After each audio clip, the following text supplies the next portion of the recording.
Bom dia, boa tarde, boa noite. Hoje é dia 14 de fevereiro de 2017. Eu me chamo Ana Paula, para quem ainda não me conhece, seja muito bem-vindo no meu canal, no nosso canal. E que a palavra do Senhor possa penetrar no teu coração nesse dia de hoje e que você possa ter renovado totalmente a sua esperança. Tem um assunto, meus irmãos, que eu quero conversar com vocês há muito tempo, mas é um assunto que eu consigo entender para mim, mas eu ainda não consegui elaborar para falar. Como que eu posso dizer? Sabe quando você sabe uma coisa para você, mas não consegue expressar aquilo? Eu vou tentar hoje, de qualquer modo eu vou tentar. Uma outra coisa que eu quero dizer eu coloquei um vídeo no nosso canal de um testemunho de um ex-satanista. Depois, para quem acompanha o canal, deve ter visto que eu retirei esse vídeo. E talvez alguém está se perguntando por que a irmã Ana Paula retirou esse vídeo deste ex-satanista. E também coloquei um objetivo desde então na minha cabeça de não postar mais vídeos de pessoas ex-satanistas, seja qual for a palavra que essa pessoa estiver trazendo. Não porque o assunto é pesado, apesar de também ser pesado, mas é porque eu descobri certas coisas através de alguns irmãos, né, que trouxeram certas evidências, certas coisas, e isso foi o suficiente para eu entender que é melhor não mexer mais com esse tipo de pregador. Tem muita confusão mesmo.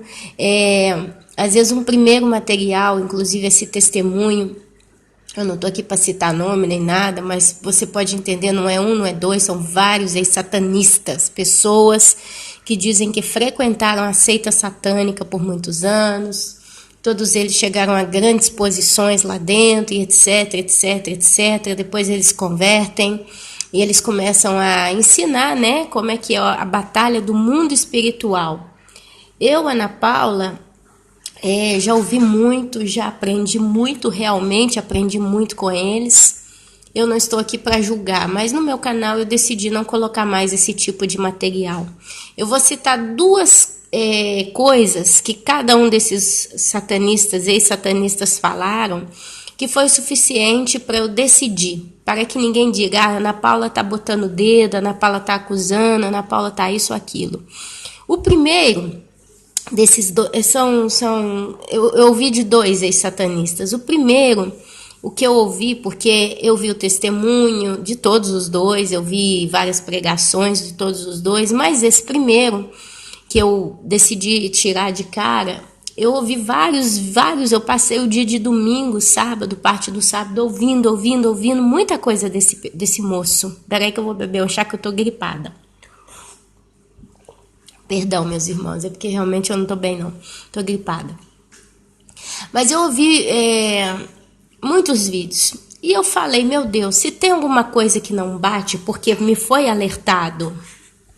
Uma nossa irmã em Cristo, ela mandou uma mensagem para mim, falando, ô irmãzinha, procura saber mais, procura ouvir mais, procura pesquisa. Porque tem alguma coisa que não bate nesse moço. E eu, na mesma hora, então, tirei o vídeo do ar, coloquei em privado, né, para não fazer ouvir mais pessoas. E ali, então, eu comecei a seguir o conselho da irmã, e eu comecei a pesquisar, e eu passei domingo limpando casa e ouvindo os vídeos do moço. Quando foi, acho que ontem de manhã, ainda ouvindo muita coisa, não tenho certeza, foi entre ontem e domingo, segunda e domingo, caí num vídeo de batalha espiritual do moço. E ele fala muita coisa, e eu acredito que muita coisa que ele fala realmente é do jeito que é como é. Muitas das coisas relacionadas ao ministério de batalha espiritual, eu já pratico na minha casa, o modo da limpeza, né, do meu ambiente, a nível espiritual, o modo como eu procuro me consagrar quando eu vou fazer determinada oração e etc, etc. Talvez se os irmãos quiserem que a gente estude um pouquinho de batalha espiritual mais lá para frente, né? Apesar que no canal já tem vídeo falando sobre isso. Bom, a maior batalha espiritual, eu posso dizer para os irmãos, resistir ao diabo e ele fugirá de vós. Conhecei as Escrituras para não perecer por falta de conhecimento. São duas bases. Porque o que é uma batalha espiritual? Às vezes a gente pensa que a batalha espiritual é uma pessoa que era macumbeiro, entrou na casa da gente, trouxe os encostos tudo nela, e os encostos dela agarraram nas paredes da minha casa, então minha casa está toda cheia de demônio. É isso também? Sim. Sim. Se eu estou com a guarda baixada, eu estou despreparada, eu estou fraca na fé, né? E ser fraco na fé não é só não estar indo na igreja. O negócio é muito mais profundo do que parece. Ser fraca na fé, só o fato de você não estar preparada nas escrituras, quer dizer, ser como um crente de Bereia, já é o suficiente para Satanás fazer uma belíssima batalha espiritual com você e te jogar no chão. E te trazer danos. Então, o negócio é muito mais amplo do que se parece. Mas, resumindo a história, ouvindo o vídeo da batalha espiritual, chega um momento que ele começa a falar sobre o Jardim do Éden. E ele começa a citar, depois de mais de 1h20 de pregação, ele vai e solta essa conversa do Jardim do Éden, que Adão e Eva, antes de pecar no Jardim do Éden, antes de serem expulsos, eles já tinham feito filhos. Ele disse, provavelmente, com certeza, o que fez Eva pecar foi a solidão. A solidão, porque eles tinham filhos, e Adão com certeza ia para o Éden para caçar, e Eva era mãe, e uma das coisas que fez ela ouvir a serpente foi o silêncio, porque ela tinha muitos filhos no Jardim do Éden. Então ela precisava ter silêncio para tentar ouvir o que os meninos estavam fazendo, ficar percebendo como Adão caçava no Jardim do Éden. Tinha que ter silêncio também para conseguir pegar a caça. E depois, quando eles foram expulsos do Jardim do Éden, é porque Eva viu a cobra. Ela, com certeza, quando via a cobra, ela ia ficar com medo da cobra, mas como ela estava muito solitária, então, na solidão e na depressão, para parênteses dela, ela deu ouvidos para o conselho de Satanás, que estava em forma de cobra, porque se ela estivesse na sua situação normal, ela nunca ia ouvir a cobra. Essa é a história que eu ouvi. Essa é a história que eu ouvi desse ex-satanista, falando isso na Bíblia. E na hora começou a gritar dentro do meu cérebro, uma campainha de alarme. Perigo, perigo, perigo, perigo, risco tóxico de intoxicação espiritual. Porque, meus amados, a Bíblia não fala que no Éden, quando Adão e Eva estavam lá, eles tinham filho. A Bíblia fala de Caim e Abel fora já do Jardim do Éden, depois de expulsos. Quando a gente vê a descrição do texto em Gênesis, a ideia muito clara é que Deus colocou para fora Adão e Eva. Em momento nenhum tem escrito lá e seus filhos. Então, base bíblica zero. Segunda coisa, antes do pecado de Eva e de Adão, de comer o fruto proibido, não tinha morte. Não tinha a morte. A morte não existia. Como que Adão, então, foi caçar se a morte não existia? Deus é santo, e esse Deus referido no livro de Gênesis, ele é Deus Pai. A Bíblia diz que ele descia todas as tardes para passear, para ter com Adão e Eva. Tem muitas evidências de Deus Jesus na eternidade passada, passar também pela terra, na sua eternidade passada, né? Jesus, ele era o verbo estava com Deus, o verbo era Deus e o verbo se fez carne. Então, o verbo é a palavra do ser. A Bíblia diz que todas as coisas foram feitas por ele, com ele, para ele foram feitas todas as coisas. Se ele é o verbo de Deus, então a gente entende que quem criou todas as coisas que a gente vê é Jesus. Mas a Bíblia fala que Deus Pai e Jesus e o próprio Espírito Santo é um só, tá? Então eles estão em um só. Como que eu vou entender isso na prática? Eu vou entender na prática que Deus ele se manifesta de 3 formas. Agora, aprofundar nisso e querer achar um raciocínio fora da Bíblia para tentar entender isso 100%, eu acho que é meio difícil, né? E são assuntos que é complicado a gente querer escafunchar muito e querer deduzir demais. Eu sei que o homem, ele é corpo, alma e espírito. O corpo físico é o que a gente vê, tem 5 sentidos. O tato, o olfato, a visão, o sentido e o outro eu esqueci qual que é. Eu sei que a gente pode comer e sentir os sabores, beber e sentir os sabores. A gente pode sentir cheiro, a gente tem a visão, a gente tem a audição e tem o tato. A gente pode perceber se uma coisa está quente, se uma coisa está fria, se uma coisa está gelada. São os sentidos do corpo físico, fora, né, as dores, prazer e essas coisas. A alma é onde estão os sentimentos. Então, todos os nossos sentimentos, eles estão basicamente na alma. Alegria, tristeza, ciúmes, raiva, ira, os pensamentos, né, os projetos, os planos, está na nossa chamada alma.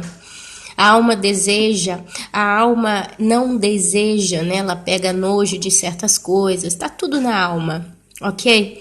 E o espírito, eu acredito que no espírito do homem está a consciência. Eu acredito que no espírito do homem está a consciência. Ana, por quê?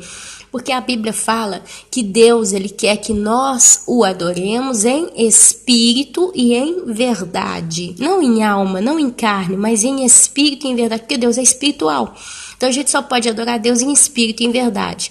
Então o espírito também tem algum tipo de sentimento, porque ele vai expressar uma adoração a Deus. Então o espírito, eu acredito que ele tem sentimentos muito mais profundos e muito mais maduros do que o sentimento da alma. A alma é mais um receptor, um perceptor de emoções, mas o espírito, ele é a base de uma emoção, ou ele é de sentimentos bons ou de sentimentos maus. Bons ou maus? Maus com U, quer dizer, mal de perverso, ou bom de bom realmente, como é Deus é bom. E então eu acredito que a consciência está no espírito, porque a Bíblia fala, por exemplo, que Deus endureceu o coração de Faraó. O coração, quando a Bíblia fala coração, é alma. Deus, então, ele deixou o Faraó nas suas próprias concupiscências, nos seus próprios sentimentos. Mas como que Deus endurece o coração do Faraó? Deixando com que o espírito do faraó fique cauterizado na sua mente, não, como é que é o negócio que eu falei? Consciência. Quer dizer, é como se Deus ele não fizesse nada para fazer a consciência do faraó tomar conta, né, perceber quais eram os sentimentos que estavam brotando no coração dele, na alma dele. Acho que eu fui clara? Será que eu fui? Não sei. Porém, por mais que eu queira tentar entender aqui a diferença entre o espírito, a alma e o corpo físico, de algum modo vai ter sempre alguma limitação. Amados, eu peço perdão, eu estou aqui gravando o vídeo, são 10 horas da manhã, 12:30, meu marido com meus filhos vêm almoçar em casa, então eu estou cozinhando feijão. Então, se vocês sentem esse chiado, é a panela de pressão que está aqui fervendo o feijão, não podia fazer de outro modo, então me perdoem. Então, esse moço fala que Adão ia caçar no jardim do Éden. Olha só que coisa louca, né? E Eva ouviu a Satanás porque ela estava triste, porque ela era solitária. Então isso é uma aberração, sabe? Uma aberração bíblica que não tem sentido, é uma loucura, uma distorção das escrituras, é inventar o que não está escrito lá. Em Apocalipse, lá no finalzinho tem uma advertência: ai daquele que acrescenta ou que tira alguma palavra desse livro. Então, se eu estou aqui com o texto de Isaías 42, do versículo 10 até o versículo 17, eu pego todo o versículo 17, que na minha Bíblia tem 4 linhas, e cancelo ele, ai de mim, porque eu vou ter que prestar contas a Deus, não é verdade? Então, inventar coisa na Bíblia também é pecado. Já o segundo satanista, que é uma outra pessoa, ele veio falando num dos vídeos dele sobre não é ser humano, não é demônio, né? Ele está se baseando aí na descrição dos seres híbridos. E esse satanista, eu nem ouvi o vídeo todo, porque continua naquela linha de raciocínio, mas ele deu a entender que o amor de Deus é misericordioso demais e que quem sabe, ele não afirmou nada, porque ele é muito mais sutil e ele deixa essas ideias de modo muito mais sutil, né? Quem tiver entendimento, ele diz, quem tem entendimento, entenda. Então, quem sabe Deus, por ser um Deus de amor infinito, ele não vai trazer esperança para os anjos caídos, talvez para os espíritos em prisão, para os nefilins e não sei o quê, porque Satanás não era mal desde o início. Satanás, quem sabe, também comeu da árvore do conhecimento do bem e do mal. E ele começou a conversar muito em cima desses discursos. E eu, particularmente, eu não gostei. Porque a Bíblia fala que Jesus Cristo morreu para os homens. Esse Senhor, ele chegou a comentar no vídeo dele que o homem é igual a Satanás. A nível de pecado, de inocência, o homem e Satanás são iguais. E eu fiquei pensando, como que pode o homem e Satanás serem comparados diante dos olhos de Deus iguais? Ele respondeu, porque são filhos de Deus. Os anjos caídos e o homem são filhos de Deus. Então estão na mesma categoria de filhos. Só que ele se esqueceu de um pequeno detalhe. Satanás e os anjos caídos viviam na presença eterna de Deus. Viviam na presença espiritual com Deus. O que eu quero dizer com isso? Quando eles serviam a Deus, eles viam Deus no seu próprio trono. Eles viam Deus criando talvez alguma coisa, né? Porque se a Bíblia fala que eles vieram antes da criação do homem, do mundo, então provavelmente, pelo menos Satanás deve ter visto Deus criando o homem e a mulher, porque se ele encontrou Eva na hora de tentar ela com fruto, quem sabe ele viu Deus criando o homem e a mulher. A Bíblia não diz em lugar nenhum que ele viu, ele presenciou a criação do homem e da mulher, mas ele estava no Éden, ele estava ali, né? Da quanto tempo ele estava ali? Não sei. Mas o que eu quero dizer é que ele viu a glória de Deus. Ele viu os anjos de Deus. Ele viu os céus. Então ele estava na presença infinita da glória de Deus. Ele era o querubim da guarda. Ele viu o Espírito Santo. Ele viu o que é viver na eternidade com o amor de Deus. Adão e Eva, o que eles viram? Eles viram o jardim do Éden, eles não viram os céus abertos, eles não viram o céu, eles não viram o trono de Deus, eles não viram talvez nem anjos, eu não sei, aliás, os anjos viram, porque quando eles foram expulsos do jardim do Éden, Deus colocou 2 querubins de guarda ali, né, com espadas flamejantes de fogo para eles não entrarem mais ali dentro, a Bíblia fala assim. Então, mas eles não viram o céu.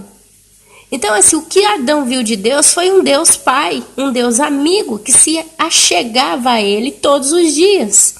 É quase, meus irmãos, toda vez que eu leio esse texto, eu fico na seguinte base, é quase como se Deus ele se aproximasse do homem como um amigo, mas ele vinha numa forma carne, eu não sei, não creio que ele vinha em forma de luz, ele vinha talvez nessa manifestação de um Deus celeste, mas não na sua plenitude de glória. Não penso que Adão viu Deus na plenitude da glória de Deus. Olhos como chamas de fogo, cabelo branco como a neve, e por aí vai. Ele não deve ter visto Deus nessa pessoa extremamente gloriosa. Satanás viu Deus talvez no ápice, não creio que Satanás viu Deus no ápice da sua glória. Porque se a gente para pensar um pouquinho, Satanás vai ver a Deus no ápice da sua glória quando ele estiver vivendo o juízo eterno que Deus estipulou para ele, que é o lago de fogo e enxofre. Isso ele ainda não provou sobre sua carne, sua pele, vamos dizer assim, né? Em modo popular de dizer, ele não sentiu na pele a ira plena de Deus. Ele sabe que vai vir, ele sabe que está condenado. A Bíblia fala que ele está condenado, ele já foi condenado. Isso joga por terra mais uma teoria de tentar achar. Tem gente que pensa, quem sabe se Deus não pode pregar para Satanás, Satanás vai se arrepender, né? Não existe arrependimento no coração de Satanás. Por quê? Porque ele viu o ápice. Deus não escondeu nada dele, estava tudo diante dele, a ponto que ele deseja ser exatamente como o próprio Deus. Então, que perdão tem para uma rebelião do gênero? Ele vai no santo dos santos e rebela-se, e leva junto com ele 1/3 dos anjos. Aí fala que ele seduziu esse 1/3 dos anjos, e esse 1/3 dos anjos caíram. Aí talvez alguém diz, tem esperança para anjo caído? Talvez alguém diga isso. Mas se eles também estavam lá no céu, eles estavam no lugar mais santo, né? Porque é onde habita o próprio Deus, no alto dos santos céus. E eles se rebelam. Sabe, Satanás tem a lábia, ele tem a boca pronta, ele tem esse poder de sedução. Mas por que 1/3 dos anjos aceitou ouvir a conversa dele e o resto não? Por quê? E querendo ou não, por maior que Satanás tenha tido um poder de sedução a esses anjos e de persuasão, eles todos já tinham no coração a concupiscência de querer também ter poder. Eles não estavam, meus irmãos, mais satisfeitos do que eles eram, do que eles tinham. Eles queriam mais. Então ninguém é seduzido se não tem cobiça por aquilo que o está seduzindo. Se você é uma pessoa pacata, que gosta de roça, gosta de uma enxada, sua alegria é estar sentado no finalzinho do dia naquele banquinho de madeira que você mesmo construiu. Aí chega o empresário num carro de luxo, para na porta da sua casinha, do seu barracãozinho, aí começa: meu senhor, o senhor tem um belo pedacinho de terra, por que o senhor não pega essa terra e começa a plantar mandioca? E ali eu estou vendo que o senhor tem espaço ainda, então por que o senhor não pega e constrói um galpão? E ali o senhor começa a pôr maquinário e faz farinha de mandioca. E faz mandioca assim, faz mandioca assada, e tal, e tal, e tal. Aí o senhorzinho olha para ele e fala: mas por que eu tenho que fazer isso tudo? Porque aí, meu senhor, quando o senhor ficar velho, ficar cansado, o senhor vai poder todo dia sentar na sua porta da sua casa e só apreciar o pôr do sol, apreciar a natureza, apreciar os animais, o passarinho que canta. Aí o senhorzinho vira para esse moço rico e fala: mas eu já tenho tudo isso, para que eu preciso trabalhar tanto, fatigar tanto, construir um galpão para chegar nisso? Eu já vivo isso. Então, meus amados, o poder de sedução desse empresário teria efeito sobre esse senhorzinho? Não, porque ele já está satisfeito com o que ele tem. Ele não precisa galgar nada de novo para construir que sabe o que para chegar no que ele já é, no que ele já tem. Então, Satanás ele não corrompeu o coração dos outros 2/3 dos outros anjos porque eles estavam felizes e satisfeitos com aquilo que eles tinham. Tipo, para que eu vou querer mais? Eles não cobiçaram a Deus, eles não quiseram poder a mais do que eles já tinham. Mas os anjos que foram na lábia de Satanás, eles gostaram da proposta de Satanás porque no final do frigir dos ovos foi simplesmente uma solução, aparentemente uma solução, de modo que com que eles atingissem o objetivo que estava no coração deles. Ah, então com isso que Satanás está falando eu vou conseguir o que eu quero. Eu quero mais do que eu tenho, eu estou insatisfeito. Quer dizer, teve uma classe insatisfeita no céu. Olha só. Esses anjos então ouviram a Satanás. Como Satanás e o céu, ele é organizado em hierarquia, você vê isso em toda a Bíblia, no Velho Testamento você vê a hierarquia, né? Já em Apocalipse você vê a hierarquia. Você lendo a Bíblia, você vai entendendo, tem os serafins, os querubins, os anjos, os arcanjos e não sei o que, não sei o que. Eu não entendo dessas coisas, não adianta me perguntar. Mas você vê que Deus ele tem toda uma hierarquia, tem posições, cada ser que está no céu, ele sabe o que ele tem que fazer, a nível de compromisso, de trabalho na hierarquia na qual ele se encontra. Então todos os anjos caídos, eles de certo modo, eles eram submissos já hierarquicamente a Satanás no céu. Quando eles caíram, eles continuam também submissos a Satanás. É por isso que eles ainda estão aí trabalhando em pró do reino das trevas. Senão não teria um outro sentido. Só que todos eles sabem que eles já estão condenados a ponto que quando um espírito imundo viu Jesus, ele temeu e tremeu. A Bíblia fala que os demônios temem e tremem na presença do Senhor Jesus Cristo. Imagina. Então, Deus, o que podia fazer? O que Deus podia fazer? Eles se rebelaram. Eles expressaram para Deus o ápice da natureza deles. Deus simplesmente os condenou. Por que eu posso comparar os Satanás e os anjos caídos com a natureza humana? Adão, meus amados, ele conheceu os animais no jardim do Éden, sabe? E detalhe, Adão não viu Deus criando esses animais. Porque se você ler Gênesis direitinho, você vai ver que Deus primeiro criou separou as águas debaixo da terra e acima do céu. Depois ele separou as águas das águas, um negócio assim. Depois ele separa a terra, diz, faça parecer, enxugar uma porção de terra. Depois ele manda que essa terra dê frutos de todos os tipos agradáveis ao paladar, ao olho. Depois ele fala que sejam feitas aves, répteis e animais domésticos. Ele cria todos os animais. Depois Deus fala, façamos o homem à nossa imagem e semelhança. Olha só, quando Adão acordou, depois que Deus o criou, já estava todo o jardim do Éden pronto. Então Adão não conheceu nem o poder da criação de Deus. Satanás, ele conheceu o poder da criação de Deus, o homem não. Então olha só a diferença de intimidade, de conhecimento, de ver, testemunho mesmo do Deus que estava ali diante de Adão. Então Adão não foi levado ao céu, Adão não foi arrebatado como o apóstolo João foi arrebatado no livro de Apocalipse até o céu. Então Adão, meus amados, ele estava no jardim do Éden, era um paraíso. Mas aquilo é tudo que ele conhecia. E Eva também. Então eles falavam, né, com Deus. Deus vinha todos os dias, aos pouquinhos. A ideia que eu tenho é que Deus aos pouquinhos foi se aproximando de Adão. Provavelmente Adão deve ter visto um Deus, assim, eu não posso dizer porque eu não tenho certeza. Mas provavelmente ele deve ter visto um Deus em forma de homem.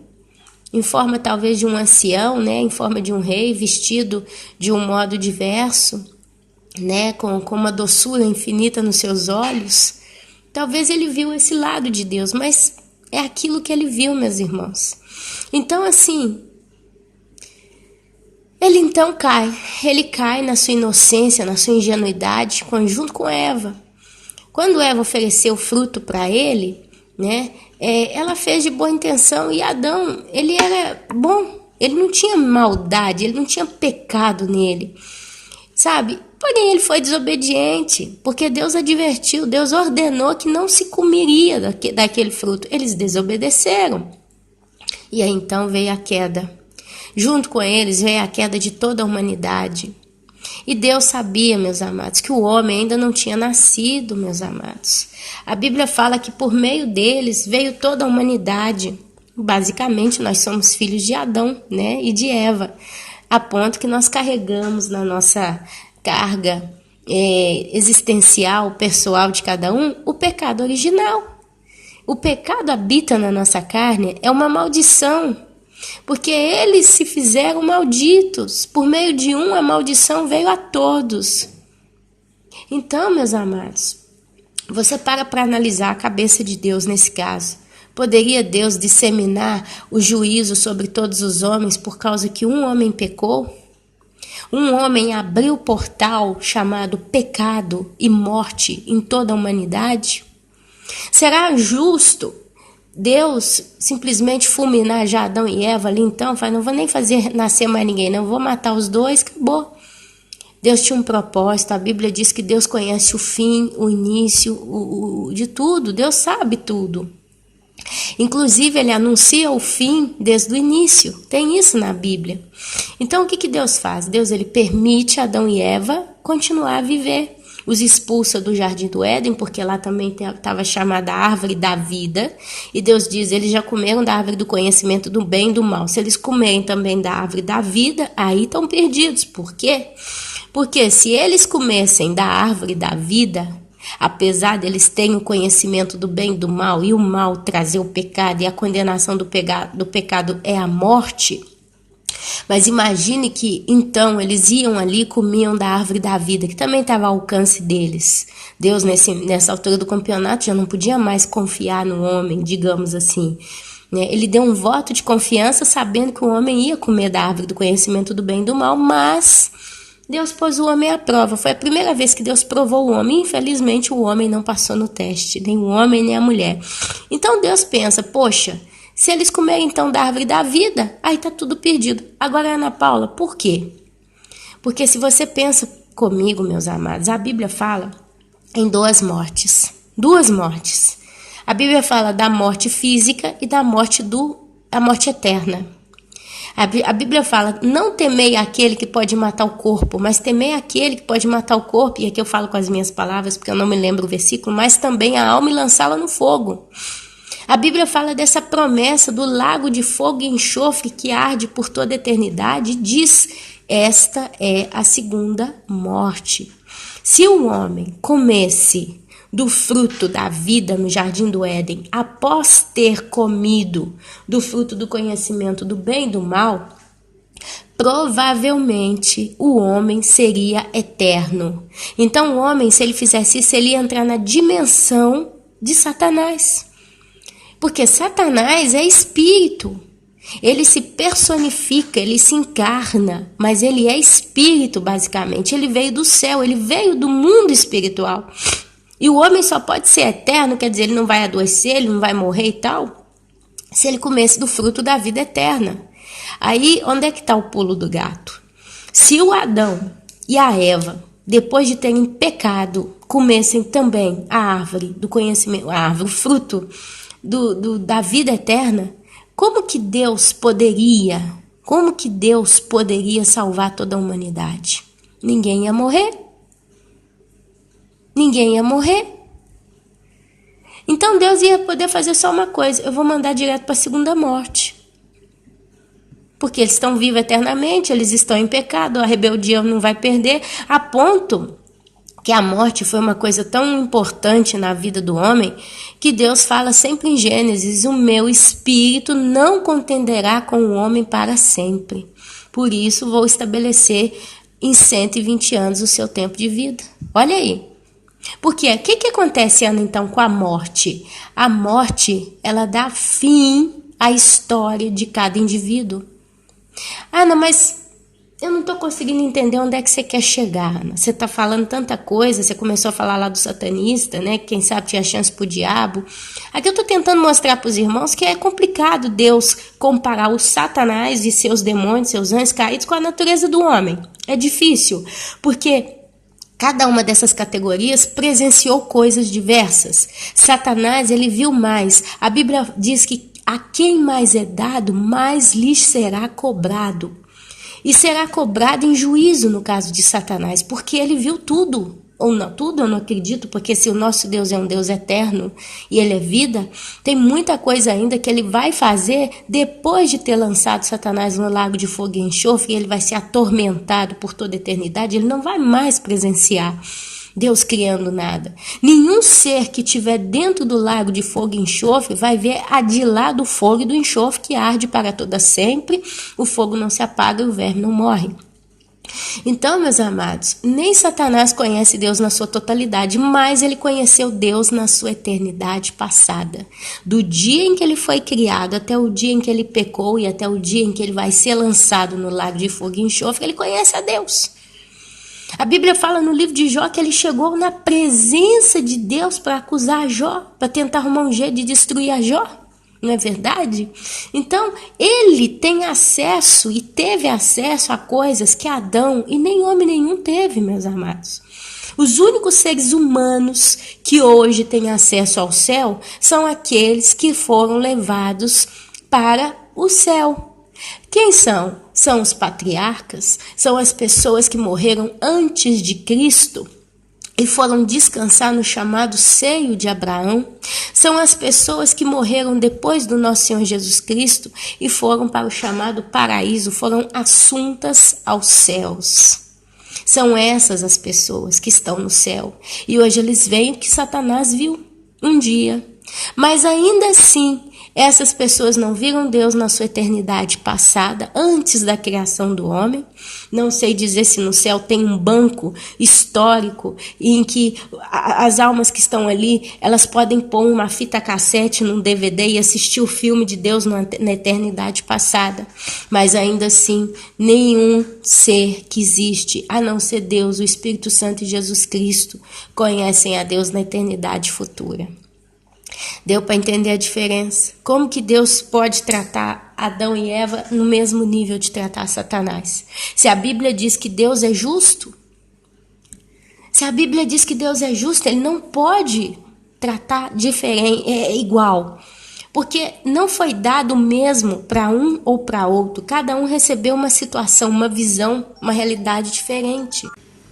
Perdão, meu telefone tocou. Enfim, então se Deus é justo, e a Bíblia diz que Deus é justo, ele não pode comparar Satanás, os anjos caídos, os chamados espíritos em prisão, com o mesmo nível que ele trata ao homem, ele considera o homem. A ponto que ele deu então Jesus Cristo, o Cordeiro de Deus que tira os pecados do mundo. Então, meus amados, por isso eu tomei a decisão radical de não mais compartilhar nenhum material de ex-satanista no meu canal. Porque se fala muito bonito, se dá muita informação, se ensina muita coisa. Mas quando a gente começa a ser seduzido, né, pela primeira isca que parece ser tão perfeita, a gente vai sendo tirado, levado por mais material. E a nossa tendência é passar a ficar ouvindo. E eles falam sempre tudo tão perfeito, tudo tão bonito, mas de repente eles dão essas pitadas de coisas antibíblicas. E o que acontece? Se você não é um crente que lê Bíblia, resistir ao diabo, ele fugirá de vós. Quer dizer, se você é uma pessoa que não tem a armadura justa, que é a palavra de Deus no teu coração, registrada nas tábuas do teu coração, você vai acreditar em qualquer bolota que se diz por aí. Não só de ex-satanistas, mas de qualquer pregador. Então, eu creio que o mal que eu não quero para mim, eu não vou querer para ninguém. Então eu peço desculpa, em primeiro lugar, aos irmãos que viram, né, o testemunho do ex-satanista, ou qualquer coisa do gênero no meu canal. Eu peço desculpa, eu peço perdão, tá? Eu justifico minha motivação, eu explico por que eu tiro o material. Se você ouviu, gostou, te digo, retenha o que é bom. Eu também retive o que eu achei que era bom. Mas agora, a partir daqui para frente, se você quer continuar ouvindo, seguindo material de ex-satanista, é por sua única e conta responsabilidade. Porque eu não estou aqui para julgar ninguém, mas eu estou aqui para mostrar, olha, tem essas bases bíblicas aqui que não existem. Então é muito perigoso, meu querido, minha querida, eu querer interpretar uma coisa que é fora da realidade bíblica. Olha só, eu falei outro dia aí, tô ficando cansada, sobre os espíritos em prisão. E eu quero repetir isso aqui, porque é o que se usa muito aí em teoria para falar que, quem sabe, quando Jesus desceu até a mansão dos mortos e pregou aos espíritos em prisão, quem sabe ele não pregou para os nefilins que estão ali? Quem sabe ele não pregou para algum anjo caído que está aprisionado ali? E a Bíblia fala que Jesus desceu à mansão dos mortos, que ele pregou aos espíritos em prisão. Porém, meus amados, o que eu acredito, porque é o que a gente tenta casar dentro do que é justo, apesar que quem sou eu para dizer o que é justo? Justo é só Deus que pode dizer o que é justo. Mas o que faz mais lógica? Deus, ele pregar para o justo ou ele pregar para o ímpio? Deus, ele pregar para o humilde de coração ou Deus, ele pregar para o rebelde? E se a Bíblia fala que os anjos caídos já estão condenados, né, Satanás e seus anjos serão lançados no lago de fogo e enxofre, está escrito lá em Apocalipse, por que então Jesus iria pregar para os espíritos maus em prisão? Se não serve de nada. Eles já sabem qual que é o final deles. Mas a Bíblia fala que Jesus levou consigo o cativeiro. Quando eu li isso pela primeira vez, eu fiquei imaginando como que pode Jesus levar consigo esse tal desse cativeiro. Porque até então a minha compreensão sobre a palavra cativeiro era muito limitada. Para mim, no passado, a palavra cativeiro era associada a uma prisão, onde tem gente ruim presa ali, tipo um cárcere. Só que eu fui pesquisar sobre a palavra cativeiro e eu descobri que é o que está cativo. E cativo é o que está guardado, é o que está hospedado, entre outros significados. E a Bíblia fala de uma história do chamado Lázaro e do rico. E a Bíblia fala que o Lázaro foi para o seio de Abraão e o rico foi para o Hades, lugar de tormento eterno. Hades.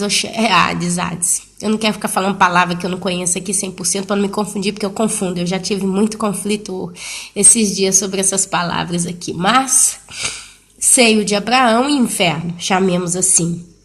O que acontece? Acontece que o rico via, pai Abraão, diga a Lázaro para molhar um pouco de água no dedo, só na ponta do dedo para refrescar minha boca. Aí Abraão fala, né? Nem quem está aqui pode passar para aí, nem quem está aí pode passar para aqui, porque entre nós existe um abismo. Então você vê que o seio de Abraão, né? Era na mansão dos mortos, era um local no centro da terra. No centro da terra eu falo de modo até básico, porque o inferno ele está debaixo dos nossos pés, é as trevas, é o chamado abismo, né? Então a gente acredita que no centro da terra, em algum lugar, existe o chamado abismo. E aqui é assunto para outras conversas, mas não interessa muito falar muito sobre a localização geográfica do abismo. Uma delas é na região ali do chamado Rio Eufrates. A Bíblia fala que tem 4 demônios presos ali. E eles vão ser soltos naquele dia, naquela hora, naquele mês, naquele ano. E eles vão matar. Acho que é 1/3 dos homens, um negócio assim. Mas enfim, você pode ter confundido, porque tem uma outra categoria também de demônios que vão ser soltos na terra. Mas a gente entende então que é no abismo. Davi, ele falava muito, né? Eu vou descer à sepultura, eu vou descer até meu pai Abraão. Então você vê assim que quando eles morriam, antes de Jesus ressuscitar, eles iam então para o chamado seio de Abraão. E a Bíblia diz que Jesus levou consigo o cativeiro. Então, naqueles 3 dias que ele morreu, entre a morte e a ressurreição, nesse meio tempo, ele desceu à chamada mansão dos mortos e levou consigo o cativeiro. Meus amados, o que é mais fácil? Jesus descer até a chamada mansão dos mortos, ou descer até o inferno, como quem quiser chamar, e pregar para os espíritos em prisão? Ou seria mais fácil ele chegar lá, encontrar Abraão, encontrar Davi, encontrar alguns profetas, ou os profetas, com exceção, acho que é de Elias, que foi levado ao céu numa carraça de fogo, né? Foi Elias. Pregar os apóstolos, desculpa mesmo, eu tô começando a ficar cansada.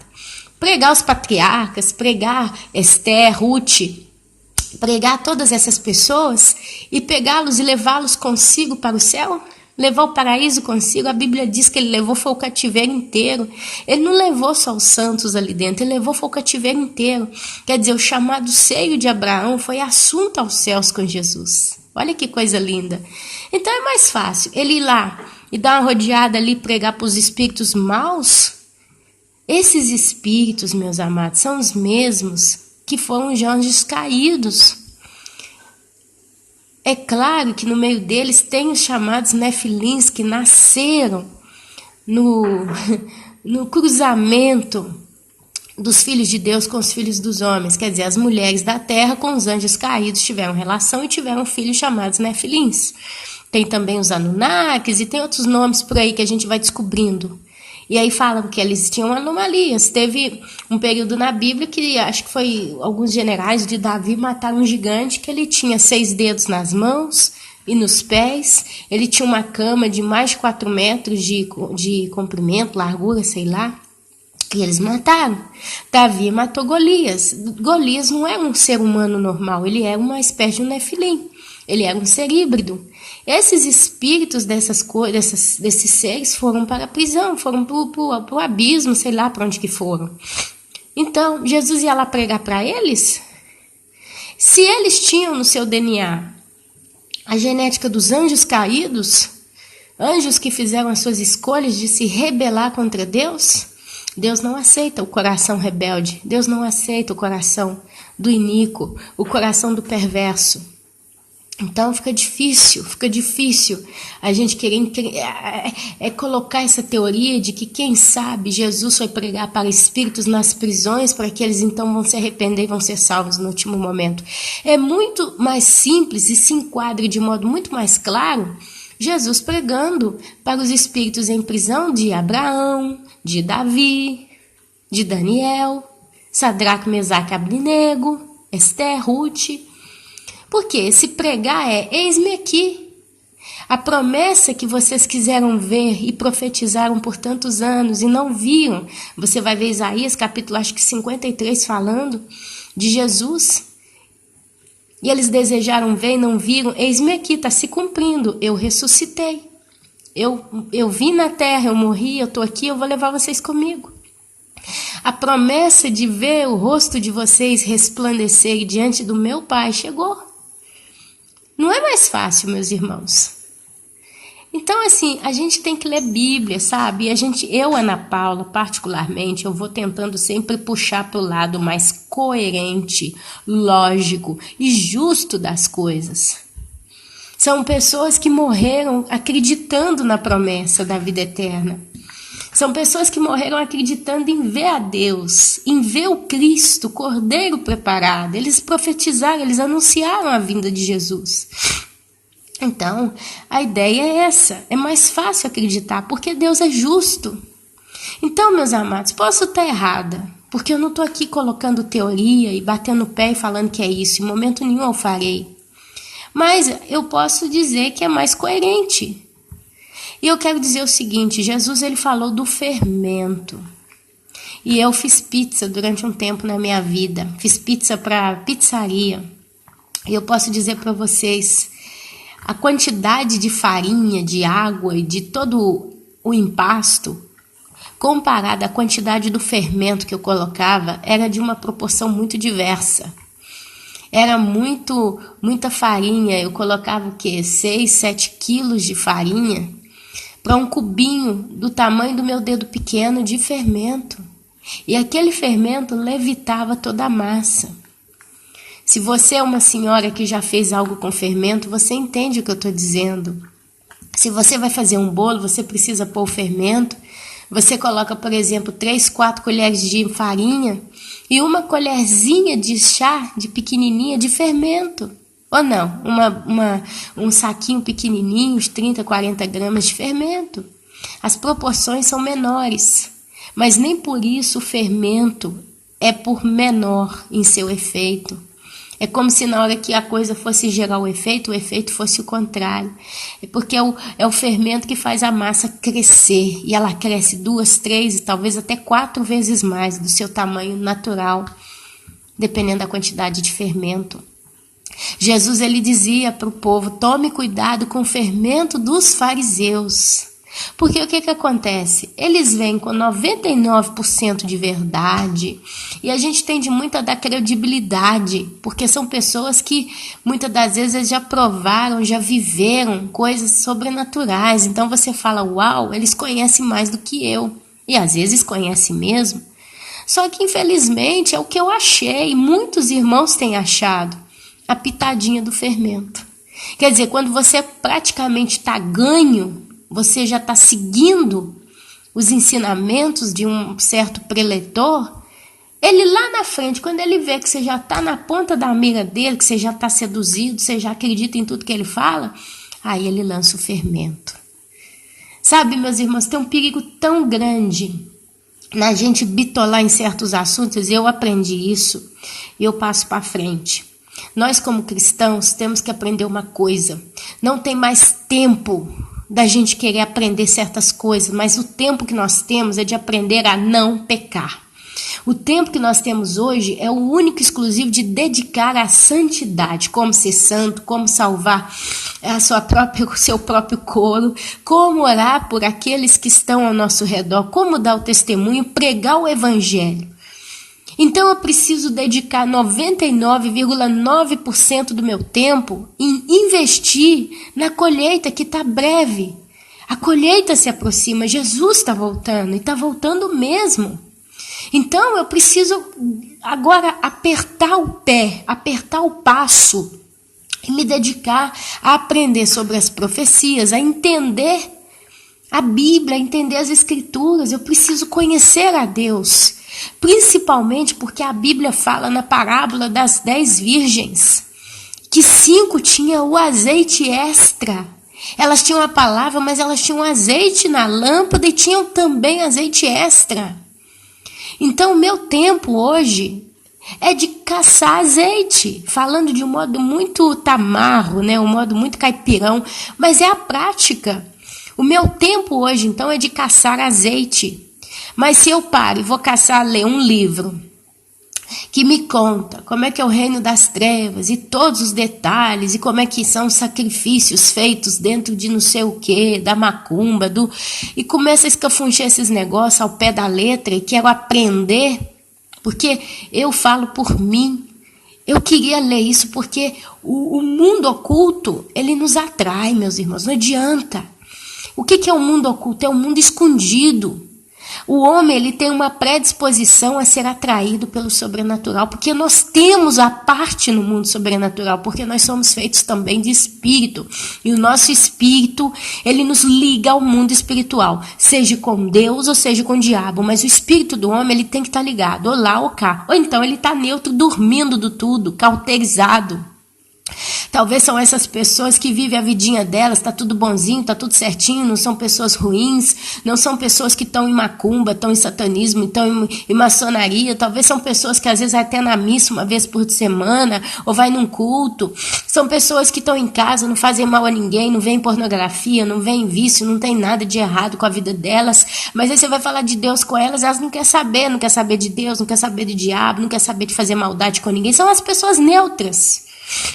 Elas têm consciência do certo e do errado, são pessoas honestas, são pessoas íntegras. E elas só querem saber de continuar a vidinha delas. É o Senhor que está sentado lá vendo o pôr do sol. Essas pessoas, elas não se despertam nem para conhecer o oculto dos Satanás, a parte negra do espiritual, mas também não têm a menor vontade de conhecer o lado da luz, que é a luz de Deus. Porque para elas não fede, não cheira, nem um lado como o outro. Eu acredito que o espírito dessas pessoas em particular está dormindo, porque eles não querem saber nem de uma coisa nem do outro. Porém, a palavra de Deus diz, né? Quem não é por mim é contra mim. Então, querendo ou não, se uma pessoa é neutra do tudo, ela não é por Deus. Se ela não opera, se ela não testemunha, se ela não testifica, se ela não busca, se ela não é com Deus, então ela é contra Deus. Mas ela pode também não ser nem com o diabo, nem contra o diabo. Ela está neutra. E aqui a Bíblia não fala sobre essas pessoas. Mas a Bíblia diz, você não pode servir a dois senhores. Você serve a um ou ao outro. Mas você vê essas que se envolvem com o mundo oculto das trevas. Então, eles aprendem a fazer desdobramento, viagem astral, fazer macumba, fazer não sei o quê, recebem demônios, entidades, encosto e tudo que você quiser falar, mas estão em contato constante com o mundo das trevas. E o espírito dessas pessoas está em contato com o inimigo. Até certo ponto, ele conta muita verdade para elas e oculta a outra parte da verdade, ilude elas. Mostra para elas que ele é o Pai, e ele é aquele que vai trazer vitória, que ele vai trazer um reino de paz. É por isso que você vê, por exemplo, propostas como a redução da população mundial em 500 mil pessoas. Não é isso? 500 mil ou 500 milhões de pessoas, são 7 bilhões. Acho que é 500 milhões de pessoas. Eu acho que é 500 bilhões, eu não sei, é um negócio de 500. Entendeu? Por quê? Porque se nós formos em número menor, nós vamos poder fazer desse mundo um paraíso. Então, toda a tecnologia que a gente está conhecendo, descobrindo, a gente vai guardar para aquele dia. Enquanto isso, vamos fazer uns buracos na terra, vamos esconder lá dentro, porque vai vir um fogo. E a gente sabe que quem manda esse fogo é o nosso Pai. E esse Pai não é Deus para eles, esse Pai é o inimigo. Porque ele vai vir em forma de anticristo, ele vai ser adorado, ele e a besta serão adorados. Serão seguidos, serão amados. São os filhos do diabo. Olha só como é que as coisas vão tomando forma. Então, e quem é filho da luz tem o Espírito Santo de Deus, porque a Bíblia diz que nós somos selados por Deus. E o selo de Deus na nossa vida é quê? O Espírito Santo. Jesus, quando ele foi assunto ao céu, o que ele disse? Eu vou para junto do meu Pai, mas não vos deixarei órfãos, para que vem o Consolador, eu tenho que subir, ou vice-versa, né? Então você vai entendendo, sabe, as coisas. Aí você fala, Ana, então tá, para fechar o vídeo. Perdoe, meus amados, o meu resfriado, tá? Devagarzinho eu tô tentando segurar aqui, mas às vezes eu não consigo. Meu chá tá congelado. Olha só, Ana, ok. Você diz então que Deus expulsou Adão e Eva do paraíso. Sim, tá na Bíblia, Deus providenciou o Cordeiro de Deus, que é Jesus Cristo, que morreu na cruz, para que todo aquele que nele crê fosse salvo e não perecesse, tivesse vida eterna, sim. Mas se Deus é justo, Ana, você diz que Deus é justo, e se Deus ele não trata o homem como ele trata Satanás, e Deus, quando Adão e Eva pecou, Deus sabia que todos os outros homens iriam pecar, porque Isaías e Paulo disseram, não tem um justo, um só sequer. Todos pecaram e carecem da misericórdia de Deus. Justo. Por que Deus então fez nascer o santo e o perverso? Quando digo santo, não santo porque nasceu por si só santo. O único que nasceu por si só santo é Jesus. Mas digamos assim, essas pessoas boazinhas, por que Deus fez isso? Por que, Ana Paula, que a gente vê tanta gente boa morrendo e parece que quando morre eles vão para o inferno, porque a Bíblia diz que o idólatra não vai entrar no reino do céu. E aquela mãe lá era uma bênção, uma pessoa que ajudava todo mundo, a casinha dela sempre em paz, é uma pessoa maravilhosa. Mas ela era idólatra, todo dia fazia reza de santo dentro de casa, reunião, e ajudava um, ajudava o outro, sempre me respeitou. A Ana até chegou a sentar comigo para ler a Bíblia e não sei o que, fazer suas rezas fervorosas e não sei o que. Morreu, Ana, mas você tem certeza que uma pessoa dessa foi pro inferno? Ana, você está julgando quem vai e quem fica, a Bíblia diz que é pecado. Sim, eu não estou julgando, eu estou indo pela base. Se a Bíblia diz que uma pessoa idólatra não vai entrar no reino do céu, a Bíblia diz que uma pessoa idólatra não vai entrar no reino do céu. Pode ter sido a pessoa mais boazinha, mais servil, mais tudo desse mundo, mas se ela morreu agarrada numa estátua de um santo, pedindo para aquele santo ajudar ele na morte e não para Jesus, ela provavelmente foi para o inferno. Então, Ana, como que eu faço, Ana, para tentar pelo menos entender a nível de carga de conhecimento quem pode ser salvo e quem pode ser perdido, ou quem está salvo e quem está perdido? É possível, Ana, nós entendermos, sabermos quem vai para o céu e quem vai para o inferno? Não é possível nós sabermos quem vai para o céu e quem vai para o inferno. Ana, por quê? Porque coração do homem é terra que ninguém pisa. Eu vou te dar um exemplo muito simples. Imagina uma pessoa que a vida inteira foi idólatra. Foi uma pessoa maravilhosa, foi uma pessoa doce, uma pessoa cordial, uma pessoa amiga, uma pessoa sincera. Todas as qualidades que você imaginar essa pessoa teve. Você nunca viu ela falar palavrão, você nunca viu ela roubar, ela nunca adulterou. Enfim, exemplo de vida. Quase como uma Madre Teresa de Calcutá, digamos assim. Essa pessoa caiu no leito de morte, adoeceu profundamente. Aí foi um lá pregar para ela a palavra de Deus. Aí chega ali no hospital, ela tá lá com a estátua da Nossa Senhora do lado dela, agarrada, igual um ursinho de pelúcia. Tem gente que faz assim. Terço todo entranhado no braço, terço no pescoço, a estatinha lá na mão, apertada no coração. E ali você chega com muita dó, porque dá dó ver uma pessoa, né, sofrendo. E ali você chega com a Bíblia e abre numa passagem que fala exatamente da condenação aos idólatras. E você lê e aquela pessoa presta atenção. Aquela pessoa olha e você fala, tá. E ali você, depois que a pessoa escuta e você vê que não tem mais jeito, às vezes o médico fala, olha, não passa de meio-dia, às vezes são 10:30 da manhã. E você tá ali falando e lendo. Aquela pessoa olha para você e quanto mais você fala, mais ela aperta a estátua contra o coração. Aí você apela, porque a tendência nossa é apelar muitas das vezes, principalmente quando parece ser necessário. A gente apela, a gente fala, senhora, eu vou ler um último texto que fala sobre a idolatria. Aí você vai ler em Apocalipse, naquele texto que diz também que os idólatras não entrarão no reino dos céus. Você lê aquele texto quando Jesus declara, eu sou o caminho, a verdade e a vida, ninguém vai ao Pai senão por mim. E ali você olha para aquela pessoa e você fala, pode ser que ela ainda não está entendendo, então eu vou fazer a pergunta direta. É a última cartada, é tudo ou nada. Senhora, você aceita o nosso Senhor Jesus como seu Senhor e Salvador? A senhora fala, mas eu tenho Jesus como meu Senhor e Salvador. Porém, a estátua continua lá, apertada no peito. E ela aperta ela ainda mais. E quando ela fala, eu tenho o nosso Senhor Jesus como meu Senhor e Salvador. E a estátua está lá. Ali você vendo que a situação ainda está muito em risco, mesmo assim você fala, mas se você aceita o Senhor Jesus como teu Senhor e Salvador, você entrega a sua vida nas mãos dele. E você acabou de ouvir os textos que eu li para você que diz que a idolatria é pecado.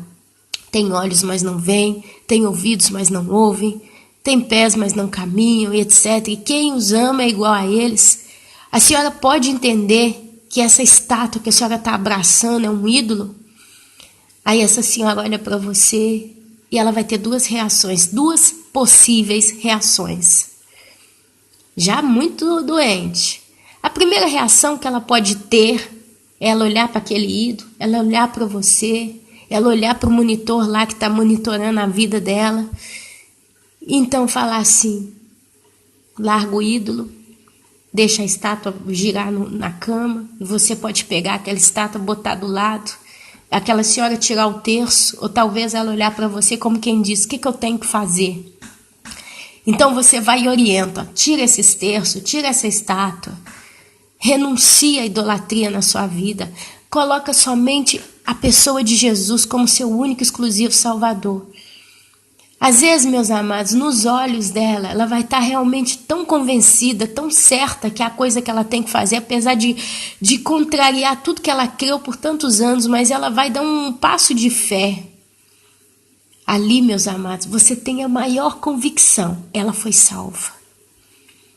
Sabe, às vezes ela vai falar, isso acontece todo dia. Ela vai falar, olha, então eu dou um passo de fé, eu aceito o nosso Senhor Jesus como Senhor e Salvador da minha vida. Talvez ela mal termine de falar, os olhos se fecham.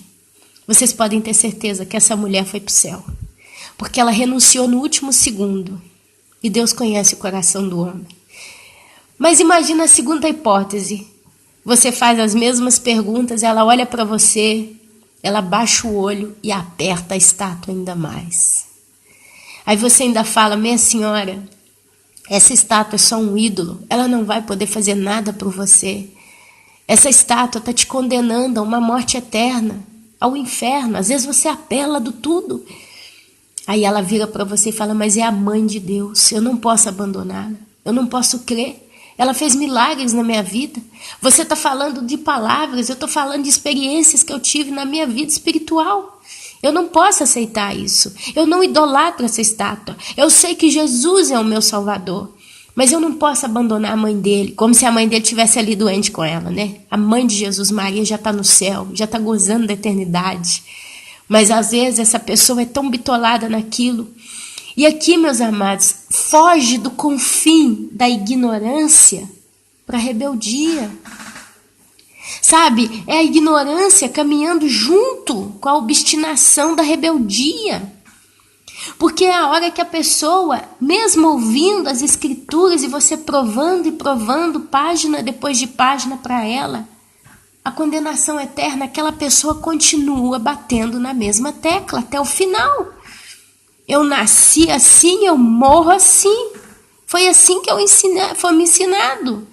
Ela tem medo de faltar de respeito com a religião dela, isso é um fator, sim. Mas sabe, são situações que a pessoa deve parar e pensar, meus irmãos. Caramba, desculpa, essa palavra não deve ser dita. Eu falei aqui, a palavra caramba não é a palavra que deve ser falada, é uma palavra, acho que, se eu não me engano, maldita. Me perdoe. É modismo, né? A gente fala tanto. Uau! Eu tô na porta da morte. Eu vou fechar o olho. Finalmente eu vou embora desse mundo. Eu vou pôr a risco tudo isso. Sabe, meus amados, Deus conhece o coração da pessoa. Deus, quando ele vê que não tem mais nada que se pode fazer, uma coisa é certa. Deus entrega essa pessoa nas suas próprias concupiscências. Concupiscências são desejos pessoais de continuar. Sabe, são as pessoas bitoladas. E aí imagina, meus amados, que aquela pessoa, aquele senhor está ali ainda fazendo um apelo, volta a abrir a Bíblia, volta a folhear, aí chega naquele texto que conta, acho que é em Isaías, olha só, o homem vai até a floresta, ele corta a árvore, parte dessa árvore ele põe no fogo para esquentar a sopa, a outra parte ele faz um ídolo, a outra parte ele faz um altar para o ídolo e um banquinho senta na frente. E depois, com a mesma madeira, a mesma lenha que ele fez a comida dele, esquentou a sopa, ele está ali de frente para o ídolo, que é tudo fruto da mesma árvore. E ali Deus começa quase que a zombar daquele idólatra, e depois ele fala, tem olhos, mas não vê, tem pés, mas não caminha, tem ouvidos, mas não ouve, e aquele que o fez se tornará semelhante ao seu ídolo. Senhora, olha aqui, senhora. Nós estamos vendo aqui descrito de uma estátua. É uma estátua que foi feita, é um ídolo, exatamente como esse que a senhora está abraçada no teu peito, senhora. É a Bíblia. A Bíblia que a senhora tem, a Bíblia católica, e mostra para ela, que a gente está falando de Nossa Senhora, mostra a Bíblia católica, está aqui. Não é eu que sou crente evangélico, sabe lá de onde que estou falando, é a Bíblia do seu chamado Santo Papa, que está aqui, condenando a idolatria. A senhora vai pagar para ver. Às vezes, meus amados, no meio dessa situação, Deus conhece o coração do homem. Então, meus amados, meu telefone toca toda hora, mas justo para entender para os irmãos, pode ser que nesse momento, Deus conhecendo o coração dessa mulher, Deus fala, basta, ela recebeu o que tinha que receber. E às vezes, meus amados, aquela mulher não consegue nem falar mais. Às vezes a morte começa a sufocá-la do seu interior. Às vezes Deus fala, deixa quieto, vai chegar meio-dia, tanto ela morrerá. E aquela mulher vai só se apegando ainda mais ao seu ídolo todo o tempo. E aquela mulher falece, abraçada ao seu ídolo. Será que uma mulher dessa foi salva? Será, meu amado, que você pode dizer depois de uma cena dessa, tanta insistência e ela tanto rebatendo a você, será que você vai dizer foi salva? Dá para entender, meus amados, em pontos extremos, como que pessoas, você vê claramente o que está acontecendo. Eu quero falar muito mais aqui agora, eu vou continuar, eu vou ter que dar uma pausa no meu áudio, eu vou ter que fazer um serviço aqui para o meu esposo, e eu espero poder continuar falando sobre esse assunto daqui a pouquinho. Vocês não vão perceber a pausa, porque, né? Mas justo uma satisfação, viu? Continuando, meus irmãos. Que correria hoje de manhã. Me perdoem. Normalmente eu gosto de fazer os vídeos sem interrupção nenhuma, mas motivos de força maior a gente não pode impedir, né? Mas continuando o assunto. A gente vê pessoas, por exemplo, que se suicidam. Pessoas se suicidam todos os dias. E normalmente uma pessoa que se suicida, ela está desesperada. Ela está numa situação de depressão profunda. Eu particularmente diria, de um modo muito claro, que uma pessoa quando ela se suicida é porque ela perdeu completamente a esperança.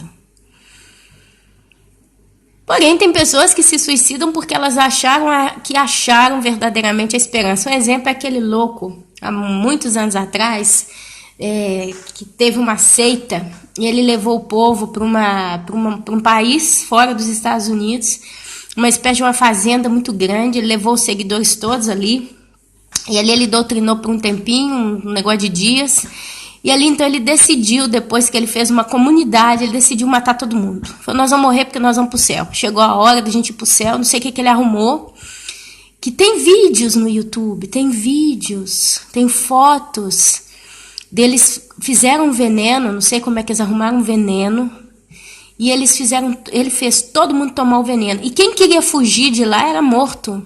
Foi um negócio terrível. Inclusive teve não sei se foi um prefeito que foi lá, um governador, um político foi lá, e esse cara foi assassinado, porque ele foi para tentar libertar quem quisesse vir com ele. E ele foi assassinado, acho que com tiro. E mostra o vídeo dele dando para as crianças o veneno, as mães dando para as crianças, as mulheres tomando. E depois mostra, né, foi um dos maiores crimes que teve até hoje na humanidade. Os corpos, por todos os lugares naquela estrutura, deitados, mortos. Pessoas que beberam veneno, deitaram nas suas camas, debaixo da coberta para morrer. Porque ele disse que eles iam para o céu, ele disse que chegou o momento. Então, assim, essas pessoas se suicidaram, muitas foram obrigadas, tem escrito os relatos, muitas foram obrigadas, quando elas viram ali, elas não tiveram outra opção e tiveram que tomar o veneno, criança, coisa terrível. E muitos se suicidaram com vontade de se suicidar, porque eles acreditaram que aquilo ali era a coisa certa. Então eu acredito que nesse caso, em coletivo, as que fizeram de espontânea vontade, com vontade, elas viram naquilo a esperança final delas. E foi o maior engano de Satanás na vida dessas pessoas. Nenhuma delas foi para o céu, vocês podem ter certeza. Ali só foi para o céu, meus amados, as crianças. Porque inocentes, como é que pode uma criancinha fazer sim, fazer não, decidir e resistir, se defender? Mas os adultos, amados, morreram. Ana, mas será que no meio daquelas pessoas que morreram em coletivo não teve ninguém que foi para o céu? Pode ser, meus amados, que no meio do desespero, quando se sentiram constreitas, obrigadas a tomar o veneno, perceberam que era uma seita, perceberam que era um engano, pessoas que não queriam morrer, queriam viver. Pode ser que muitas ali gritaram socorro a Deus. Porque Deus, meus amados, Ele não está dormindo, Ele não é surdo para que não possa ouvir o clamor verdadeiro de um coração sincero. A gente não sabe quanto muitas pessoas morrem, né, as assassinadas, porque aquelas que foram constreitas a tomar esse veneno, talvez eles pegaram à força, a pessoa abriram a boca dela, enfiaram, tamparam o nariz dela, ela teve que engolir o veneno à força. Talvez, meus amados, muitos ali, num momento de angústia, disseram, Senhor, me ajuda. Pode ser, meus amados, e provavelmente o coração sincero, Deus não ignora. Às vezes foi um lapso, às vezes o veneno levou, não sei, 5 minutos para fazer efeito, 2, 3 minutinhos. E talvez aquela pessoa que foi obrigada a tomar aquele veneno, já envenenada, clamou a Deus, clamou como o ladrão na cruz. O ladrão na cruz clamou a Jesus. Lembra-te de mim quando entrares no teu reino. E Jesus disse, ainda hoje estarás comigo no paraíso. Jesus desceu à mansão dos mortos, levou consigo o cativeiro. Provavelmente aquele ladrão desceu com Jesus ao cativeiro, ouviu Jesus fazendo essa pregação, uma suposta probabilidade de ter sido isso, e subiu para o céu. Mas tem pessoas obstinadas, pessoas cruéis. A gente vê muito quando é em filme de assassinato, de guerra, certos filmes cruéis, vocês veem os vilões. Os caras entenderam que eles vão morrer, eles sabem que eles já estão com um tiro no peito, eles estão ali, e ainda assim eles levantam no filme e ainda continuam fazendo maldade até fechar o olho. E os loucos, pessoas loucas do tudo, sabe, que desafiam a Deus, que afrontam a Deus todos os dias. Amados, o que eu quero dizer é que coração é terra que ninguém pisa. Ana, mas continua falando do suicida que perdeu a esperança e morre, se mata. Esse cara vai para o céu ou vai para o inferno? Amados, é um assunto que eu particularmente não dou piti, porque uma coisa que me levou a pensar muito são esse pessoal que está no Oriente Médio, essas mulheres que são muçulmanas, e muitas delas não querem deitar com aquele povo do ISIS, então elas se matam. Porque elas não querem ser envergonhadas, elas não querem perder a virgindade delas, sei lá. E elas se matam. São já muçulmanas, já estão seguindo a fé errada, uma idolatria, estão longe dos caminhos verdadeiros do Senhor e se matam. Então não é o suicídio que condena essa pessoa ao inferno, mas é a crença que ela morreu nela. Ana, e essas jovens que são violentadas e no desespero elas tolhem a sua vida, tiram a sua vida? Não sei, amados. Pessoas, Ana, que estão sofrendo, e elas chegam num ponto que elas não têm mais estrutura para sofrer, então elas vão dar um cabo da sua própria vida. Você acha que essa pessoa vai para o céu ou para o inferno? Não sei, amados, não sei. Uma coisa eu sei, eu posso dizer isso com muita tranquilidade. O tempo de Deus não é o tempo do homem. Então, enquanto para o homem, 1 minuto contado no relógio é 1 minuto, 1 hora é 1 hora, e o tempo que é demora ele o que é, quer dizer, então se eu tenho que ficar numa salinha de espera de um hospital para visitar um parente, ou se eu tenho que fazer uma consulta com uma médica, eu tenho que ficar 1h30 ali esperando, eu sofro o peso daquela 1h30 que não acaba nunca, que não passa nunca. Aí entra dentro do escritório do médico, em 2 minutos ele te visita, te olha, te fala e você vai embora. Uau! Você fala, eu esperei tanto para isso, uma fila.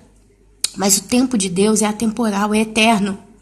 É o caso de pessoas que caem no momento de oração intercessória e elas fecham o olho ali num certo momento e elas entram praticamente em conexão com o céu fica aberto e essa pessoa ora, ela fala com Deus e ali quando ela abre o olho, ela olha no relógio, passaram-se 4, 5, 10 horas, a pessoa orando, e ela tem a sensação que passou 2 minutos, ela fala, como que pode?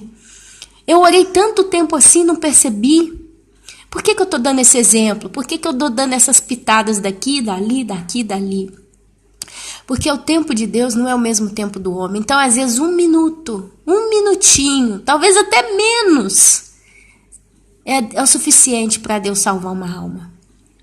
Eu não posso, meus amados, dizer para os irmãos até que ponto existe esperança para uma salvação. Mas eu posso dizer qual é a base que garante a salvação ou a condenação de um ser humano. Essa base é a justiça de Deus, é a onisciência de Deus e a onipresença de Deus. A Bíblia diz que antes que nós nascêssemos, Deus já conhecia todos os dias da nossa vida. Então, quando uma pessoa nasce na terra, Deus já sabe o que ela vai fazer desde o primeiro momento que ela abriu os olhinhos, saiu do útero da mãe, até o último dia que ela estiver na terra. Deus sabe. E Deus não sabe só na prática. Aí ela vai até a pizzaria, vai encomendar uma pizza de presunto com mussarela, ela vai sentar no banquinho verde, ela vai comer. Não. Deus sabe qual vai ser a sensação que a pessoa vai ter quando ela comeu a pizza. Deus sabe qual vai ser o nível do quanto a pizza estava quente e chegou na boca dessa pessoa. Deus sabe como que os receptores da língua dessa pessoa receberam aquele prazer do gosto da pizza, da temperatura da pizza. Deus sabe o momento exato que o sensor da língua liberou um sinal e foi lá no cérebro da pessoa e confirmou que ela estava comendo a pizza do jeito que ela queria. Deus sabe aquela pessoa quando ela estava sentada no banquinho verde e ela estava olhando para a pizza, mas a visão ocular dela do lado direito via uma porta, do lado esquerdo via uma pessoa varrendo o chão. Deus sabe o que a pessoa, ao mesmo tempo que ela mastigava a pizza, o que ela estava pensando, por que ela estava pensando e com qual motivação ela estava pensando. Deus sabe, enquanto a pessoa estava comendo aquela pizza mastigando, Deus sabe quais os dentes e quais as partes de cada dente entrou em contato com cada ingrediente da pizza. Deus sabe quanto oxigênio a pessoa estava absorvendo, respirando e mastigando ao mesmo tempo na hora que ela estava comendo a pizza. Deus sabe a posição de cada fio de cabelo na cabeça daquela pessoa na hora que ela estava comendo a pizza. Deus sabe quantas batidas de óleo, quantos piscares em óleo ela deu enquanto ela mastigava e comia aquela pizza. Deus sabe o que ela estava sentindo, se ela estava alegre, se ela estava triste, se ela estava relembrando uma experiência ou não. E Deus já conhecia até os planos do coração que já estavam sendo formados naquela pessoa antes dela sequer falar, eu vou fazer isso e isso. Deus sabe, meus amados. Nós não temos ideia da profundidade do conhecimento de Deus para com cada ser humano. Então Deus, Ele sabe. Quando uma pessoa nasce nessa terra, Ele sabe. Essa vai para o céu, essa vai para o inferno.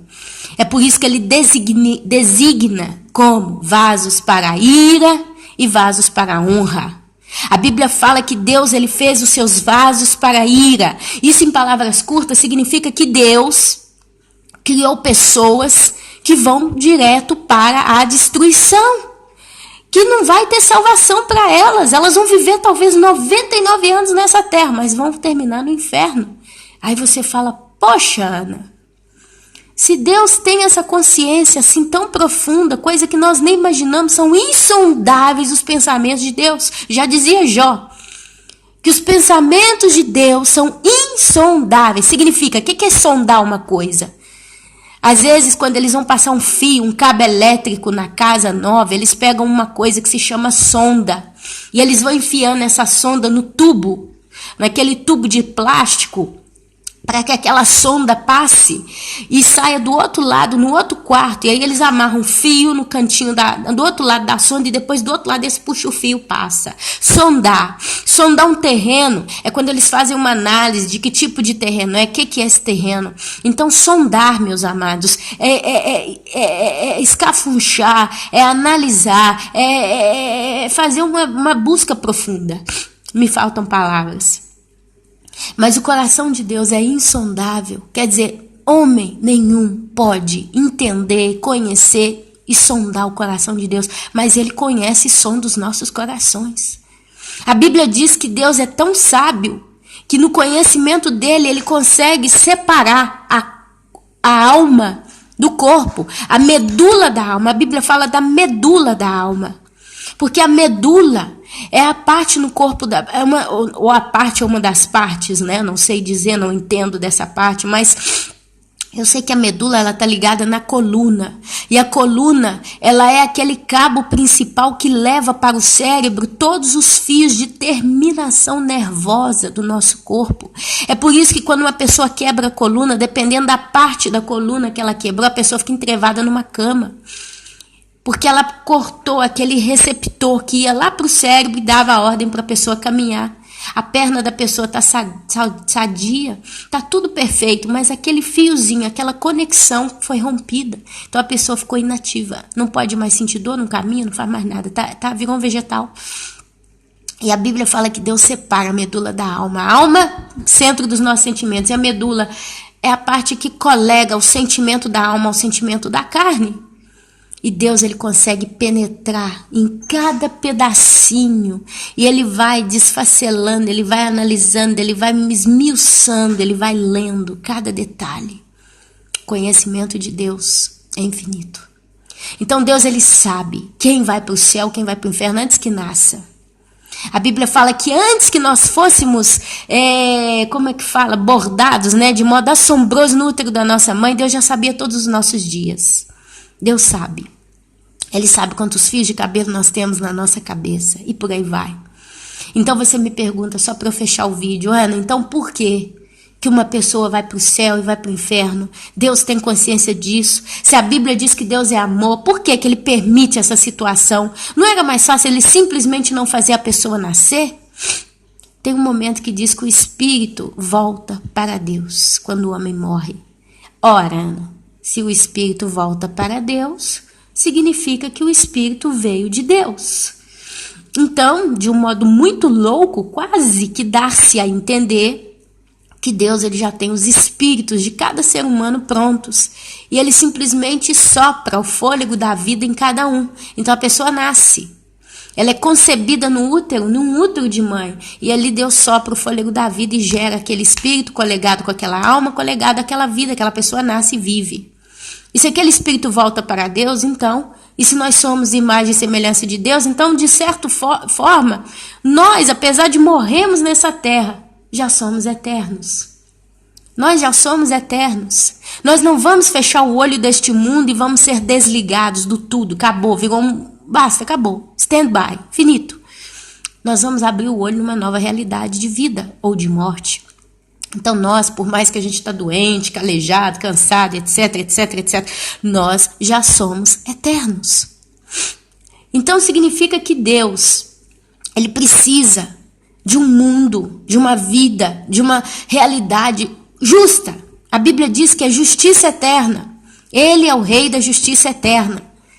E Deus não quer um segundo Lúcifer no céu, um terceiro, um quarto. Ele não quer mais anjos rebeldes, né? Ele também não quer homens que se comportem como os anjos rebeldes que conheceram a Deus na eternidade passada, no céu. A Bíblia fala que tudo que não presta vai ser lançado no lago de fogo e enxofre e vai servir de testemunho eterno. Amado, significa que eu acredito que Deus, a Bíblia chama ele de reto juiz, justo. Se ele é conhecido como reto juiz, significa que um dia ele vai julgar os homens, certo? Certo.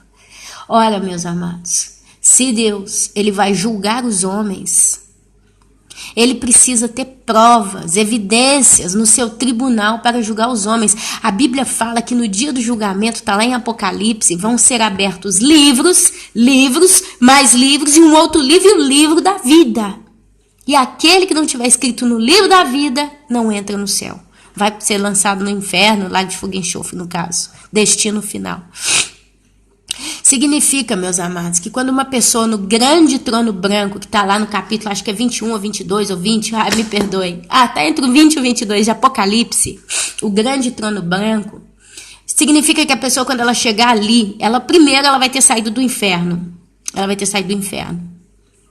Ou então ela acabou de morrer no último momento do trono branco, ela nem passou no inferno, ela foi direto para o céu. Está no caso, porque no final do milênio, Deus vai matar todos aqueles que se rebelaram contra ele e eles vão se ver diante do trono branco. Não sei se todo mundo ainda vai passar no inferno.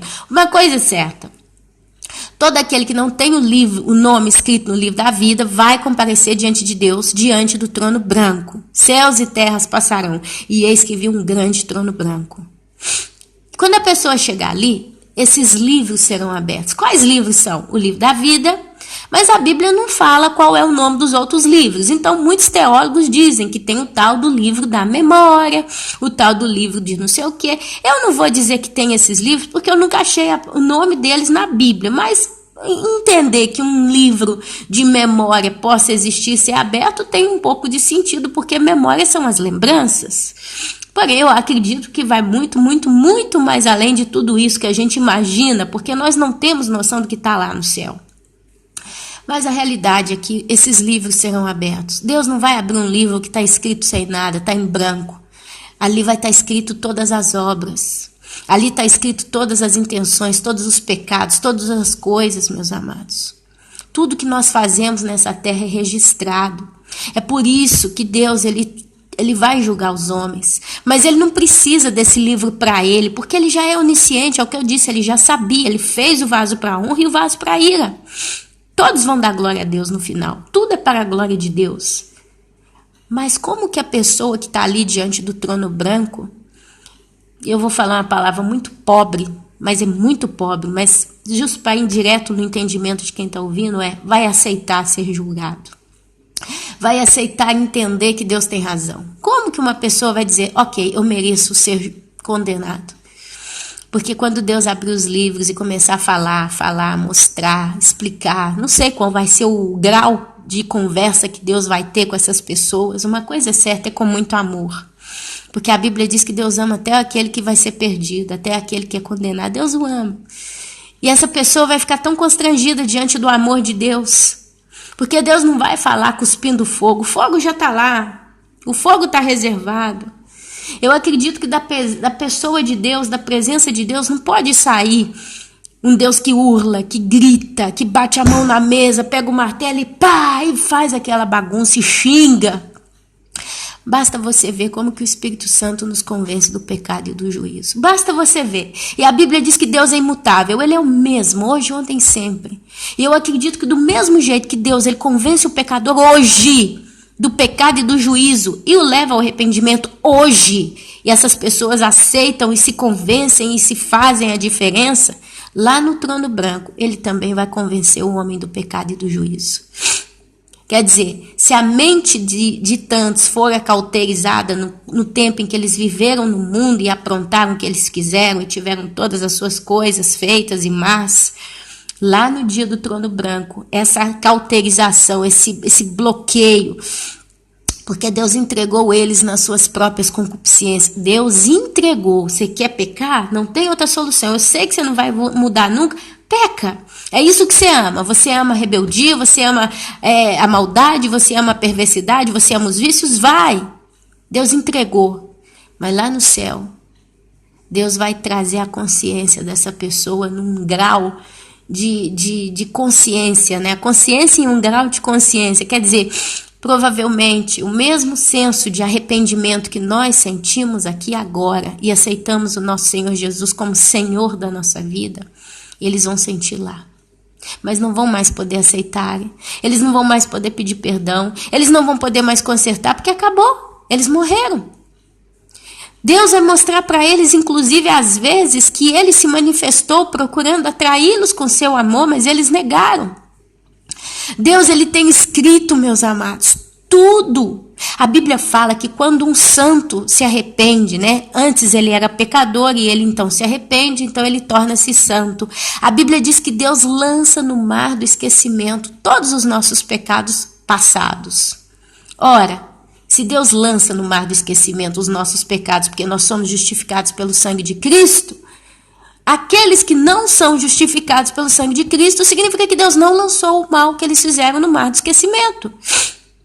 Então, se essa pessoa foi má por 10 anos na vida dela e por 80 anos ela foi boa, mas por 80 anos ela nunca consertou a vida com Deus, ela nunca se interessou por Deus, ela nunca quis Deus, simplesmente não interessava, porque ela foi na força do seu próprio braço, ela foi na sua própria mentalidade, ela se rebelava, ela se negava a assumir e aceitar que existe um Deus, e são muitos os casos assim, me creia. Deus, ele vai abrir o livro e essa pessoa vai falar: Deus, por 80 anos eu nunca matei, eu nunca roubei, eu nunca falei palavrão, eu nunca pensei mal de ninguém, eu nunca isso, eu nunca isso, eu nunca isso, eu nunca isso, eu nunca isso. E Deus vai falar: realmente. Mas você lembra os 10 primeiros anos que você pecou? Não ainda na infância, meus amados, mas no período da vida dela, provavelmente. E você fez isso já é base para eu te condenar. Mas você quer saber qual que é o seu maior pecado? E a pessoa vai... É claro que isso vai ser uma coisa muito espiritual. E a pessoa, né? Deus, não sei se ele vai perder tanto tempo explicando. Deus, ele fala em um pingo, ele fala 1000 palavras. Então, quem tem experiência aí de ouvir do Senhor, né? Sabe do que eu estou dizendo. Deus, ele vai falar: sabe qual foi seu maior pecado? Porque você nunca deu importância para a minha existência. Eu nunca fui importante. Eu fui reduzida a um pó na sua vida. Você nunca levou em consideração a existência minha. E você nunca me buscou. Você nunca se interessou. Você fez descaso de mim. Esse é o maior pecado. Porque o primeiro mandamento, meus amados, ele diz: amai a Deus sobre todas as coisas. E os nossos apóstolos, né, principalmente o Paulo, ele disse: nós não viemos para anular a lei, pelo contrário, a lei revela quem nós somos. A lei revela o pecado do homem. Ora, se eu não amo a Deus sobre todas as coisas, eu estou faltando com a lei. Dá para entender como é que o negócio é muito mais complexo e profundo do que nós imaginamos? Essas pessoas, meus amados, que eu falei para terminar aqui, porque eu lembrei, eu tive que dar uma pausa, eu estava falando do tempo de Deus. Quando uma pessoa, às vezes, ela faz 10 horas de oração, ela nem percebe, etc, etc, etc. E eu preciso terminar, porque meu tempo realmente está curtíssimo. E, às vezes, em 1 minuto, Deus a leva para o céu. Existe uma coisa entre ela e Deus, aquele momento do encontro, porque Deus é justo. Às vezes, meus amados, Deus, no seu tempo atemporal, em 1 minuto, ele consegue falar tudo o que ele queria para aquela pessoa, e aquela pessoa escuta e aceita. Então, ela, no último minuto, ela simplesmente fala: me perdoa, e me aceita no céu. Escreve meu nome, não escreve meu nome no livro da vida não, que a Bíblia diz que antes da fundação da terra ele já estava escrito, mas eu aceito o meu Senhor Jesus como meu Senhor e Salvador. Às vezes é uma frase pequena, às vezes é com o coração e ela confessa com a boca justo aquilo que confessou necessário. Se confessares, né, você será salvo. Então, amados, essa coisa de quem é salvo, quem não vai ser salvo, sabe, eu vejo assim, é algo muito profundo, é algo muito, muito, muito profundo. Nós não temos condição, sabe, de determinar, de querer entender. Desculpa, eu vou mexer o frango. Nós não temos condição, meus amados, de designar, de determinar qual é o padrão de Deus. Eu, Ana Paula, aprendi só uma coisa. Eu gostaria de falar muito mais, mas realmente meu tempo já não me permite. Mas eu aprendi uma coisa muito séria. O padrão de Deus é baseado única e exclusivamente no seu amor e na sua justiça. A justiça de Deus, ela é soberana. E se você entender o que significa a palavra soberana, Se você olhar no dicionário, soberano é que está acima de todas as coisas. Não existe nenhuma decisão acima da soberania de Deus. Às vezes a pessoa tá toda lambuzada de pecado, tá falando pelos cotovelos, na ignorância, como o caso de Nínive. O povo chegou num estado de pecado em Nínive tão pesado, que Deus fala, vai lá, Jonas, anuncia que em 40 dias eu vou destruir Nínive. Tô errada, meus irmãos? Jonas, ele não quis ir porque ele sabia que Deus era misericordioso. Jonas tinha uma comunhão com Deus, ele sabia que Deus é misericordioso. Como Davi disse, eu prefiro cair na mão de Deus do que na mão dos homens. Mas Jonas no final teve que ir. E ali Deus então dá o anúncio, Jonas fala e o povo se arrepende. Depois Jonas fica irado, fica com raiva porque Deus matou uma arvorezinha que dava sombra para Jonas através de um verme. E Jonas começa a espumar ali, reclamar. E ali Deus fala, engraçado, você tá aí com raiva porque essa árvore que você não plantou, não fez nada, não regou, morreu? Mas num momento nenhum você teve sentimento de dó, de falta de, de sentir muito por uma população, mais de 120 mil habitantes, que se arrependeram. Então, meus amados, a justiça de Deus é soberana. Tem muita gente que você olha e você fala, não tem jeito. Essa pessoa não vai ser salva. Ela não vai buscar Deus. Ela não vai pedir ajuda. Olha, que é um exemplo fácil. Você já viu, você às vezes tem uma mãe ímpia, um marido ímpio, um filho ímpio, não sei quem ímpio que tá ali com você. Mas é uma pessoa boa. No geral, ela nunca fez mal a ninguém, é bacana, Ok, mas eu vou te fazer uma pergunta e você vai pensar e vai ver que eu tenho razão. Você já viu essa pessoa que não é uma pessoa que tem Deus na vida dela verdadeiramente pedir perdão a Deus? Às vezes ela até te pede desculpa, às vezes o copo do café caiu na sua calça, e ela, me desculpa, nossa, me sinto muito, não sei o que e tal, fui eu que fiz cair, ok? Mas você já viu uma pessoa dessa fazer uma oração com você, e ali você fala, olha, eu começo a orar e você termina, e a pessoa fala, tá bom, eu aceito, eu vou orar com você. E ali talvez você na sua oração, você fala, e no momento você fala, meu Deus, me perdoe pelos meus pecados. E assim, Pai, eu te peço que me dê licença para fazer essa oração, e não sei o que, e continua a oração, e termina. Aí quando é hora dela orar, e ela, às vezes ela está até orando com você, ela não fala, Deus me perdoe pelos meus pecados. Senhor, eu sei que eu sou pecador, eu sei que eu não sou justa. Por mais que pareça que eu sou uma boa pessoa, eu sei que tem que ter alguma coisa na minha vida que não é boa, porque eu não tenho um justo um só sequer. Meus amados, normalmente a gente nunca vai ver um ímpio pedir perdão a Deus em uma oração. Eu, Ana Paula, nunca vi. E se vi alguma coisa parecida, foi feita no automático, foi feita na engrenagem, estava quase que lendo um livrinho na frente. Não foi sincero, não foi sentido, não foi refletido, pensado, calculado, entendido. São pessoas, amado, que eles estão fora da realidade de Deus. E Deus sabe qual é esse coração. Deus, ele sabe qual é o coração sincero e qual não é.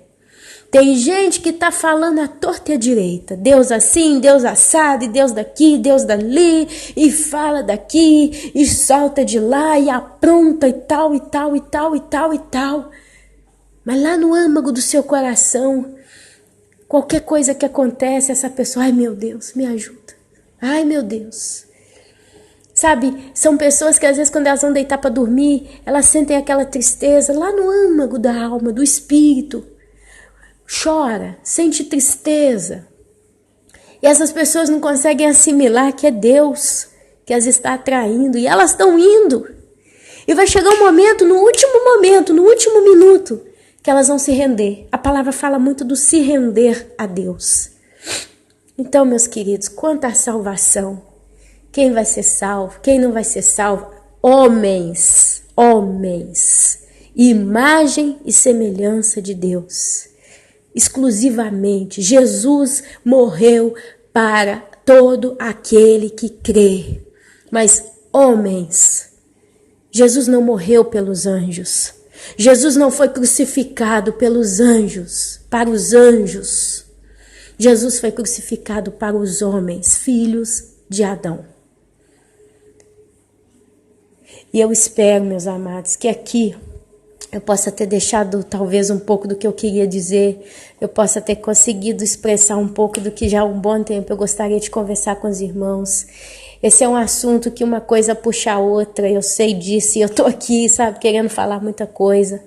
Mas eu acho que por hoje tá de boa missura, tá de bom tamanho, tá de boa medida. Uma coisa só que eu posso pedir para vocês é o seguinte: nunca desistam dos seus entes queridos. Preguem para eles, combatam o bom combate, em tempo e fora de tempo. Em tempo é quando você prega para uma pessoa e ela aceita e ela vem. Fora de tempo, eu acredito que tem esse outro ponto de vista também. É quando você às vezes prega para uma pessoa, ela não aceita, ela não quer saber. Acaba, passa, se você vai ser arrebatada, ela fica. Fora de tempo, ela volta. Ela pensa e ela então se rende. Creio que pregar o evangelho em tempo e fora de tempo é você às vezes estar num ponto de ônibus, não tem nada a ver com a ocasião e você fala de Jesus. E às vezes aquela pessoa no ônibus, ela aceita Jesus. Ela aceitou Jesus também num fora de tempo, porque a gente está muito ligado à igreja, a gente está muito ligado a congregações, a reuniões de santos, mas eu acredito que as coisas de Deus são muito mais profundas do que isso. E eu acredito que pregar o evangelho em tempo e fora de tempo tem um sentido muito mais coerente quando eu prego o evangelho para uma alma e ela ainda não aceita, ela não se rende, ela não se entrega. Eu oro fora de tempo por essa alma. Ela não aceita, eu morro, sou enterrada, abro os olhos no paraíso e não vi a salvação daquela alma. Às vezes são anos que eu orei pela salvação. E essa pessoa ficou na terra e eu fui embora, fui recolhida. Mas lá na frente, debaixo da ceifa do anticristo, ela vai parar e falar: eu me rendo, meu Deus, porque um dia minha mulher pregou para mim, minha filha pregou para mim, meu filho pregou para mim. Ele me disse que ia chegar um tempo em que eles iam querer impor para mim uma marca na minha mão direita ou na minha fronte. E realmente eu estou vendo isso com os meus olhos. Eu estou vendo vizinhos meus que estão negando e eles estão sendo presos e mortos e decapitados. Eu estou aqui num cárcere e eu estou vendo as pessoas indo aos montes sendo mortas uma por uma, muito pior do que o Holocausto de Hitler. E a minha mãe, ela falava para mim que se eu chegasse nessa situação, se eu chegasse nessa condição, eu não teria que aceitar essa marca. E ela dizia: você vai ser morta por causa disso, mas você vai ser salva, você vai entrar no céu. Mas se você pôr aquela marca, você vai para o inferno. Então, é o último grito de misericórdia que eu vou estar te dando. Se você passar por isso, não vai ter como você dizer que não é o que eu disse, porque vai ser muito evidente. Então, a última coisa que eu te peço: aceite Jesus e negue a marca da besta. E ali fora de tempo, meus amados, aquela pessoa vai se render ao Senhor. João viu uma multidão incontável vestida de branco, com raminhos das palmas nas mãos. Ainda tem esperança. Meu coração caminha nessa filosofia. Ainda tem esperança. É por isso que eu prego o evangelho em tempo e fora de tempo para todo mundo que eu posso. Minha família já sabe qual é a minha metodologia de vida. Minha família já me conhece, já sabe no que eu creio, no que eu não creio. Já deu até briga. Já deu até briga. E eu envolvida. Mas eles sabem. É claro como a água transparente que sai da minha torneira. Eu nunca neguei ao meu Deus, eu nunca tive covardia. Eu sempre mostrei no que eu creio. Então eu prego o evangelho em tempo e fora de tempo. E oro a Deus e conto com a justiça dele para que ele mova o coração dos ímpios que me circundam. Porque se ele não mover o coração do homem, quem o moverá? Nós não moveremos nunca o nosso coração se primeiro ele não der o passo. Por isso, meus amados, o que é mais fácil? Crer no homem ou crer em Deus?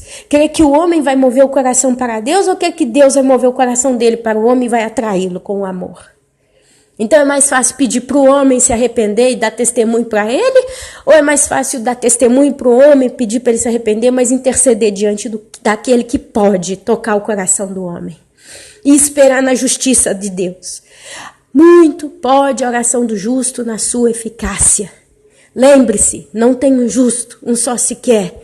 Então eu, Ana Paula, você, na sua própria justiça, não tem como pedir nada para Deus, porque a melhor das suas obras é como um trapo de imundícias diante do Senhor. Mas ele deu o filho dele, que era justo, que morreu naquela cruz e cobriu multidões de pecado. Quando ele olha para nós, ele nos vê coberto com o sangue da justiça. Então a justiça que habita em nós é a justiça do sangue de Jesus. E nós estamos selados pelo Espírito Santo. O véu que nos separava foi rasgado, então eu posso chegar diante de Deus. Somos sacerdotes de Deus, eleitos do Senhor. E Ele nos deu autoridade, meus irmãos, para chegarmos diante dEle e rasgarmos o nosso coração e clamarmos e pedirmos, intercedermos, ó meus amados. E Ele vai ouvir a nossa oração porque é uma oração justa. E muito pode a oração do justo na sua eficácia. Você vigie para não pecar, você controle a sua vida. Busque a santidade no Senhor. Apresente-se diante dele em modo irrepreensível, de mãos e vestes limpas. E clame pela justiça de Deus na sua vida, na sua casa. E simplesmente faça o que eu, Ana Paula, estou fazendo. Espere. E assim, meus amados, meus queridos, eu entrego esta palavra. Meu tempo não me permite mais. Tenho 40 minutos para terminar de cozinhar e buscar meus filhos na escola e por aí vai. Mas o Senhor seja louvado nas nossas vidas, através das nossas vidas. E que Ele possa encher você de conhecimento cada dia mais. Que Ele vos abençoe com maturidade espiritual, com força, com perseverança, com esperança, com ímpeto de continuar combatendo o bom combate e terminar a carreira, tá bom? Que o Senhor Jesus vos abençoe. Amém, amém e amém.